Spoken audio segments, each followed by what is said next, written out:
Esta es una producción de Grupo Fórmula. Encuentra más contenido como este en radioformula.mx. Ya regresamos, las 8 de la mañana con 8 minutos, tiempo del centro del país. Hoy, pues sí, sin duda, el tema es lo que ocurrió, la decisión del día de ayer del Instituto Nacional Electoral, pues de no otorgarle este registro al partido que encabeza el expresidente Felipe Calderón y su esposa Margarita Zavala. Vamos a platicar y entender qué es lo que está ocurriendo, porque pues se daba prácticamente como un hecho, y hoy de forma extraordinaria pues acudimos a quien debemos de acudir y tocamos la puerta de quien debemos tocar la puerta. Arturo Sánchez Gutiérrez, decano de la Escuela de Gobierno del TEC de Monterrey, que habitualmente está con nosotros el domingo y que mañana estará con nosotros.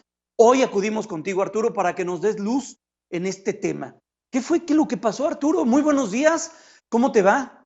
Buenos días, mi querido Jaime. Mira, solamente para que nuestro auditorio tenga el contexto, lo que ocurrió es que de una vez que ya los partidos solicitan el registro, hay que revisar toda su documentación y la Comisión de Prerrogativas es la que decide quién tiene derecho a tener registro o no. Y eso fue lo que ocurrió el jueves pasado. Pero la Comisión de Prerrogativas dijo que había dos partidos que sí debían tener registro, y este era Encuentro Solidario y el Partido México Libre, que son los que se esperaba tuvieran el registro el día de ayer. Los otros partidos habían sido ya descartados por la Comisión de Prerrogativas. Ese dictamen se lleva a la mesa de consejo el día de ayer en la tarde y los consejeros electorales empiezan a discutir la importancia de tener mucha claridad en los criterios que van a aplicar para otorgar o no los registros a los partidos políticos. Y entonces lo que ocurrió fue lo siguiente. Número uno, curiosamente, encontraron que Encuentro Solidario tenía una serie de asambleas y una presencia muy importante de personajes que son miembros de organizaciones religiosas. Se mencionaron ahí cualquier cantidad de organizaciones religiosas cuyos miembros forman parte y dirigen esta organización: iglesias evangélicas, los pentecostales, Cristianos en Acción, el Concilio Nacional de Asambleas de Dios, etcétera, etcétera, etcétera. Y bueno, eso hizo que varias de las asambleas que habían organizado este partido se cayeran. Sin embargo, no fue suficiente el criterio para quitarle el registro, y por eso Encuentro Solidario sí tuvo el registro, una votación muy cerrada, 6 votos a favor de dar el registro, 5 en contra, lo cual, bueno, pues genera ya ahí la expectativa de algunos de que alguien vaya al tribunal y reclame por qué se le da el registro a una organización que tiene este sesgo religioso. En el caso de México Libre, el Consejo General discutió otro criterio. ¿Qué ocurrió? Se organizaron asambleas por parte de México Libre con dinero que venía siendo analizado por el INE. De hecho, ya el INE había sancionado a México Libre la semana pasada. Con 3 millones de pesos, ¿no? Por no comprobar bien y adecuadamente el origen de sus recursos.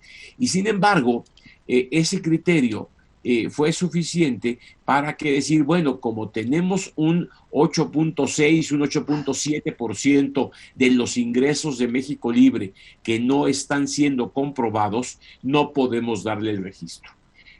Anteriormente se decía que si el 20% del dinero no estaba comprobado, bueno, pues todavía se les podía conceder el registro, y con ese criterio llegó el dictamen a la mesa del Consejo. Pero en la mesa de consejo se determinó que 20% era mucho y que cuando más el 5% era lo que se podría perdonar, y como México Libre tenía el 8.7 más o menos por ciento del dinero que no tenía clara explicación su origen, decidieron los consejeros déjame decirte, 7 votos a favor no darle el registro a México Libre. Pero sucedió una cosa interesante ahí, que es lo que contradice algunos de los puntos que están ahora discutiéndose en los medios. Uno de los argumentos de algunos consejeros fueron también que se acababa de encontrar una queja más en contra de México Libre y esa queja no estaba resuelta. Entonces no se le podía dar a México Libre el registro porque no se había terminado de resolver una queja en la cual podría estar todavía más agravado el monto de comprobación o la organización de sus asambleas.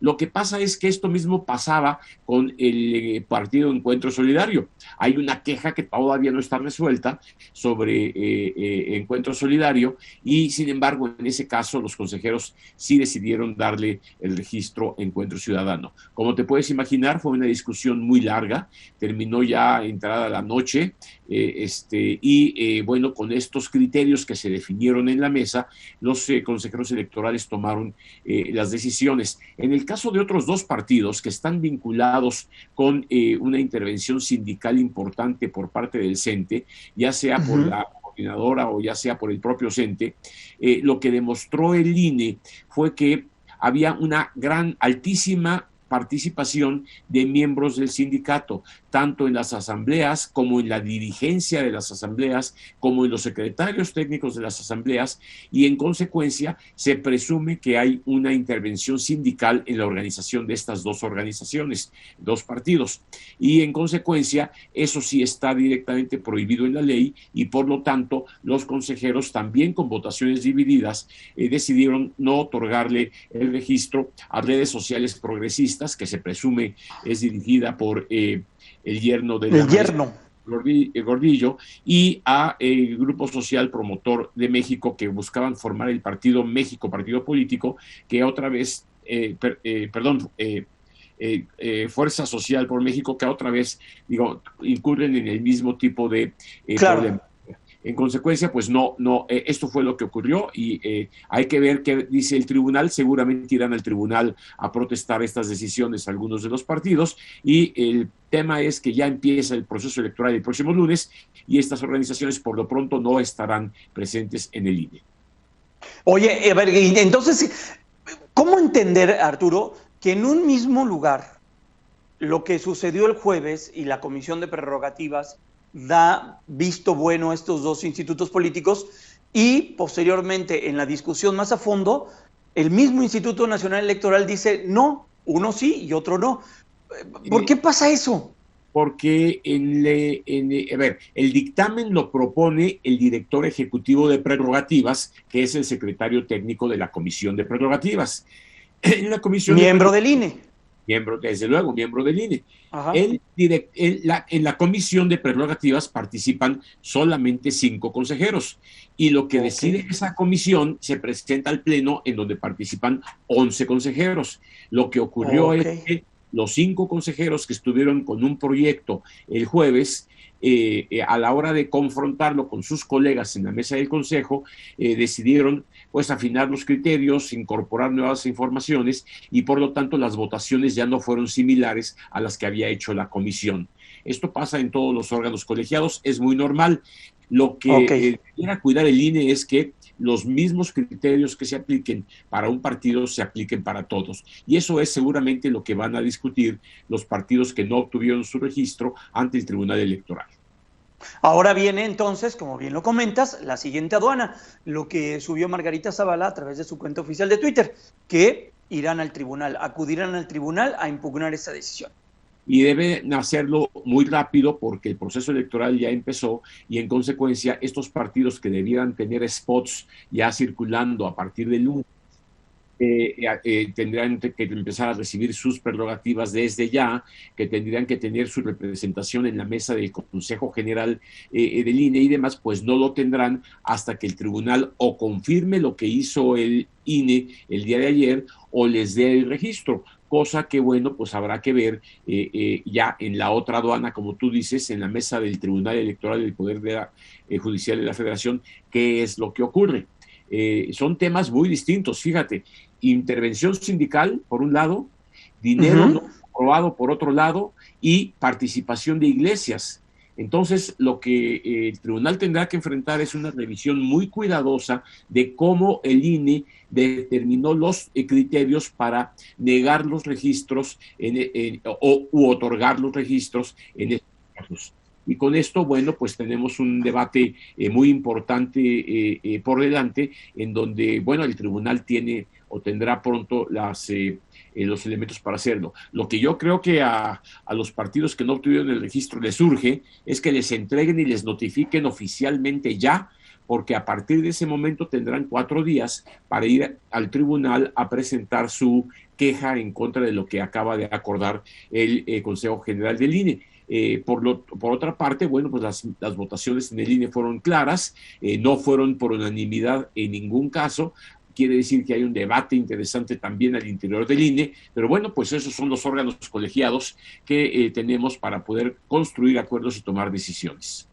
Garantes de la democracia. Gracias, Arturo. Pues era muy importante conocer lo que sucedió, entenderlo, y bueno, pues qué mejor con tu explicación. Arturo, muchas gracias, muy buenos días, y mañana nuevamente nos hablamos para que nos platiques de la agenda que ves para lo que sigue y el proceso electoral que está a nada de comenzar. ¿Te parece? Me parece muy bien, nos vemos mañana más o menos a estas horas. Un abrazo. Gracias, Arturo, cuídate mucho. Muy buenos días, es Arturo Sánchez Gutiérrez, él es decano de la Escuela de Gobierno del TEC de Monterrey, él es exconsejero del Instituto Nacional Electoral. Vamos a hacer una pausa comercial, son ya las 8 de la mañana con 20 minutos, es el tiempo del centro del país. Recuerda que estamos en vivo en Grupo Fórmula, radio, televisión, internet y también a través de las redes sociales. Pausa, volvemos.